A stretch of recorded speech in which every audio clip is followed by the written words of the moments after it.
Rajkot range IG તરીકે નિર્લિપ્ત રાયની નિમણૂક થતા સોશિયલ મીડિયામાં વોર શરૂ।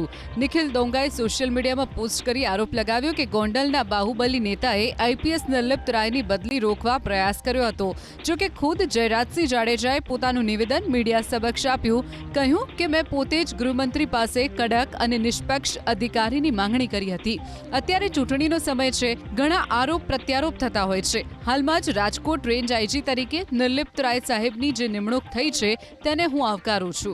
કડક પોલીસ ઓફિસર અને નિષ્ઠાવાન પોલીસ ઓફિસરની રેન્જ ડીઆઈજી તરીકે નિમણૂક કરવામાં આવે એવી મારી જ રજૂઆત હતી અને હાલમાં જે નિમણૂક થઈ છે એ નિમણૂકને હું આવકારું છું।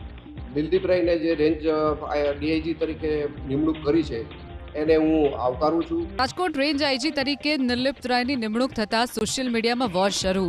નિખિલ દોંગાએ સોશિયલ મીડિયામાં પોસ્ટ કરી આરોપ લગાવ્યો કે ગોંડલના બાહુબલી નેતાએ આઈપીએસ નિર્લિપ્ત રાયની બદલી રોકવા પ્રયાસ કર્યો હતો।